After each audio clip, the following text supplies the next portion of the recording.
This is Chapter 1, The Penthouse in the Sky, from a story called The Immortals Society, written by Anonymous. Jack Rowan's bedroom looked out over the clouds.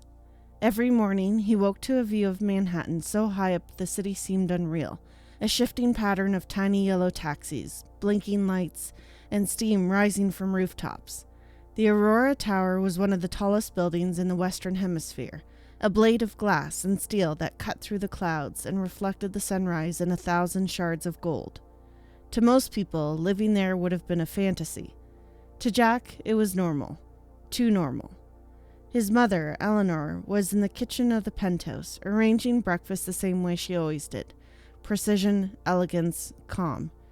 She looked 29, maybe 30, but her eyes carried something deeper, something old. She hummed to herself softly, an old French melody she'd learned in another century, though Jack didn't quite understand that yet. His father, Adrian Rowan, was reading the Financial Times at the dining table, a cup of dark coffee steaming beside him. His hair had the same black sheen as Jack's, and he moved with a quiet stillness that never seemed to age. Jack padded in barefoot, rubbing sleep from his eyes. "Morning," he mumbled. "Morning, love," said his mother, kissing his forehead. "Sleep well?" "Yeah," he paused, then looked down toward the endless skyline beyond the glass. "Can I go outside today?" Eleanor and Adrian exchanged a quick glance, one of those silent conversations grown-ups had that kids weren't meant to notice. "It's not a good day for that," Adrian said lightly. "Air quality alert. You can play on the terrace." Jack sighed. The terrace was beautiful, half a garden, half a glass-walled dream, but he knew what that answer meant. Not today. It always meant stay out of sight. He climbed into one of the stools by the window, forked up a piece of pancake, and said quietly, "Other kids get to go to parks, or baseball games, or anywhere that isn't 20 stories above the clouds." Eleanor set her coffee down and crouched beside him. "You know we have to be careful, Jack." "I know," he said, "because we're different." "Because people wouldn't understand," she corrected gently. Jack didn't argue. But in his 10-year-old mind, that explanation had started to feel thin. What's there not to understand, he thought. We're just alive. But he didn't say it out loud. That evening, while his parents dressed for one of their gatherings, Jack wandered through the penthouse. He paused in front of a painting that hung in the hall, a portrait of a young couple in Edwardian clothing. The man looked just like his father. The woman's face, timeless and poised, was unmistakably his mother's. He stared at it for a long time. There was a hidden room behind the library, one he wasn't supposed to know about. But kids always find things adults think they can hide. Through a thin crack in the door, he once glimpsed shelves lined with leather-bound books and a globe marked with dozens of red pins. The words embossed in gold on one of the books still echoed in his head. The Immortals Society. He didn't understand what it meant. He only knew that everyone in that book shared his last name, and hundreds more he didn't recognize.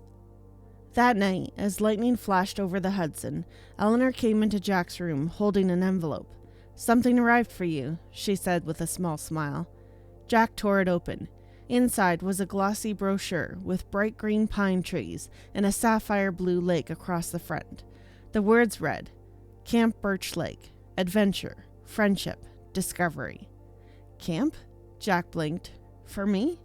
His mother nodded. "We thought you might like a summer with kids your own age. A normal summer." "Wait, really?" His grin was instant. "With cabins and lakes and everything?" "Everything," she said. "You'll be gone for 6 weeks." Adrian appeared in the doorway, arms crossed. "It's in New Hampshire. We arranged for one of our members to own the property quietly. It's safe." Safe. That word again. Jack didn't care. He was going to camp. Later that night, unable to sleep, Jack crept onto the terrace. The city glittered below like spilled starlight. The air was warm, humming faintly with summer's promise. Somewhere down there were millions of people, living, aging, dreaming. He wondered what it would feel like to grow up the way they did.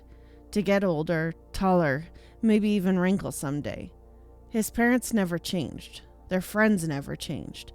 Even the family photos, going back decades, looked like time had simply skipped over them. He'd once overheard a conversation between his parents and another couple at dinner. Something about turning 25 and the choice. He didn't know what it meant, but his name had come up. That word, choice, stuck with him. 2 weeks later, a sleek black car carried Jack to the airport. His mother fussed over his luggage, tucking an old compass into his pocket. "It belonged to your great-grandfather," she said softly. "Keep it close. It always points home." He hugged her, then his father, who handed him a folded note. "Read it when you need to remember who you are." The words felt strange, heavy for a simple summer camp goodbye, but Jack just smiled and waved as he walked toward the gate. The plane ticket said New Hampshire, but to him it might as well have said freedom. As the plane lifted through the clouds, Jack pressed his forehead to the window and whispered, "Goodbye, city in the sky." Below him, the world spread out, rivers winding like silver threads, mountains rolling into forever.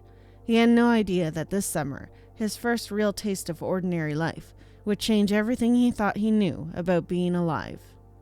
That was Chapter 1, The Penthouse in the Sky, from a story called The Immortals Society, written by Anonymous. Thank you so much for listening, and we hope to see you again next time.